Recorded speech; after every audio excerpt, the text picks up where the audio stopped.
Hello everyone, my name is Nige Mohammed and this is my final presentation. My personal reflection, my final reflection centers on the incredible complexity and the profound importance of creating a truly inclusive and equitable learning environment for language learners, English language learners. Before this course, I understood the need for support, but now I have a much deeper appreciation for the multi-factor strategies, theoretical underpinning, and systematic considerations involved. I've learned that it's not just about language acquisitions, but about culture affirmations, asset-based thinking, and advocating for policies that empower all students. This course has really solidified my understanding about ELLs. It's not an add-on to education, but an integral part of effective teaching for all students, enriching them. My favorite assignment for this course is the one I'm most proud of, undoubtedly the Milestone 3, because it challenged me to move beyond theoretical concept and actually design a lesson that was not only logistical accessible, but also culturally relevant and engaging. Seeing how I can integrate students' background and prior knowledge directly into a curriculum felt incredibly empowering. I felt like I was truly applying everything we've learned about differentiations, instructions, and leveraging students' strengths. One major takeaway from this course, enforced by both the content and my own observation, is the critical importance of asset-based thinking when working with emerging bilingual students. Too often, the focus can inadvertently shift to what students lack in terms of English proficiency.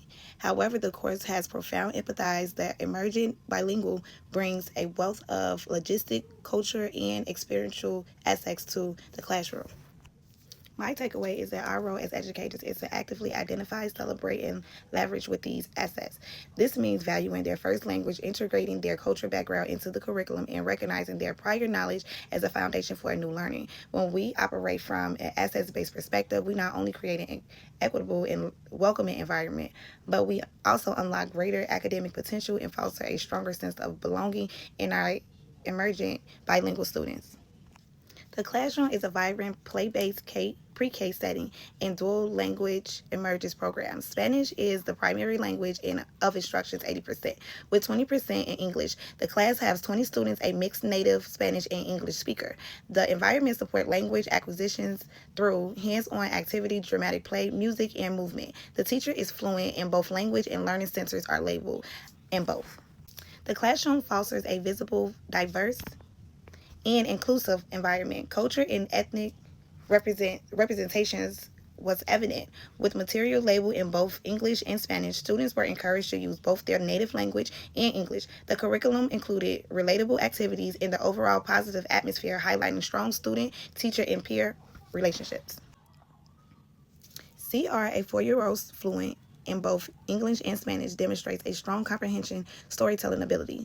His strengths include confidently responding to open-ended questions, actively listening, engaging with content, and making personal connections to the story.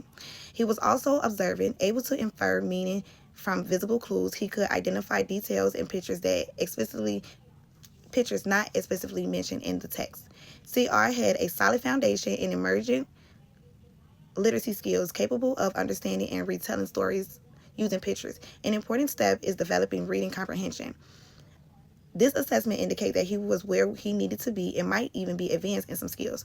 Regarding areas of growth, while the document suggests CR exceeded expectations and was advanced for his age, a teaching point from this continuous growth as a reader would be to introduce him to more picture books, encouraging storytelling based on illustration.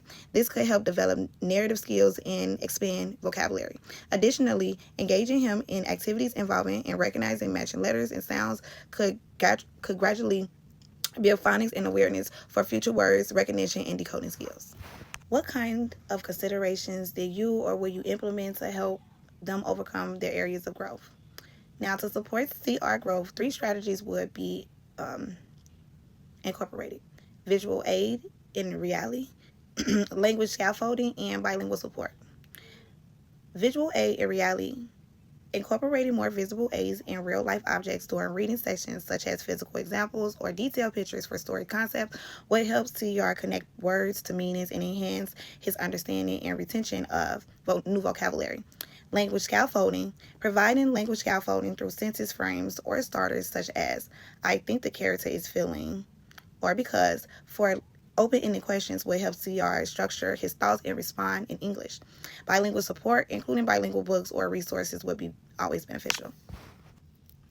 My lesson plan aimed for students to identify the name at least 5 animals in their corresponding colors from the book Brown Bear, What Do You See?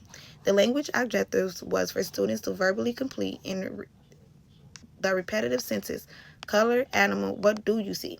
And respond with, I see, color, animal, looking at me.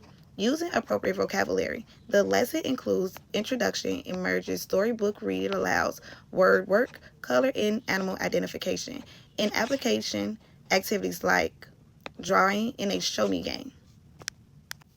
I included intensive use of visuals to aid comprehension and vocabulary acquisition and repetition of key phrases to build familiarized and encourage participation. An audio version of the book in both English and Spanish was utilized to provide audio inputs and scaffolding language patterns, particularly for emerging bilinguals in their home language.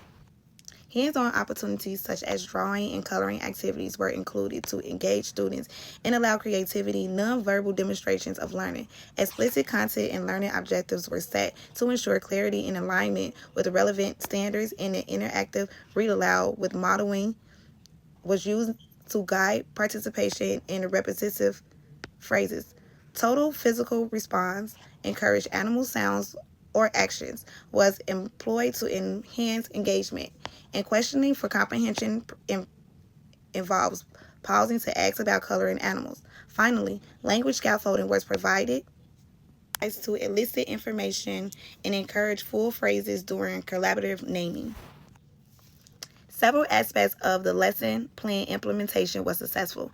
The Brown Bear, What Do You See? Book was highly engaging due to the predictable text and vibrant illustration, leading to high students' participation in repetitive phrases.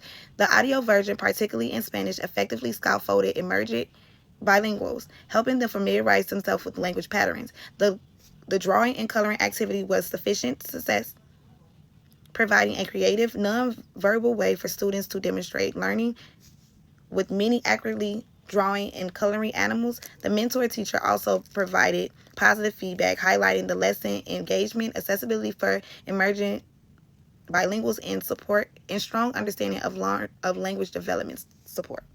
What changes did you make as you implemented your lesson, and what will you do differently if you could implement your lesson again? While students enthusiastically participated in a repetitive phrase during the lesson, a key area for growth observed during the implementation was the ability for some lower proficiency emerged bilinguals to spontaneously complete their full sentences. I see a colored animal looking at me without immediate prompting. Although they could often identify individual color and animal construction, the complete sentence proved challenging, making the show me assessment more indicative of their comprehension and where their verbal production. If implementing the lesson again, I would introduce large visual sentence frames on a whiteboard or chart paper, potentially with Velcro spots for colors and animal picture cards, allowing students to physically build the sentence as they say it. This provides a stronger visual and kinesthetic scaffold for language production. Additionally, I would incorporate more structured partner practice, encouraging students to point to pages in the book and verbally practice, say, I see a to each other, creating a low-stake environment for language rehearsing and fostering beneficial peer interaction. 3 key strategies I learned from this class and will incorporate into my teaching practice include differentiating instructions, collaborative learning, and reframing assessment techniques for emerged verbal abilities. I choose these 3 aspects because they collectively help create a more equitable and supportive learning environment. Overall, this class has been instrumental in the development of my lesson plan skills, particularly in designing instructions that intentionally support English language learners. I feel a stronger grasp of how to address both content and language objectives, which is crucial in a diverse classroom. This insight gained especially regarding language acquisitions in the particular application of strategies, which undoubtedly shapes my approach to teaching and supporting all students effectively. Thank you all for listening.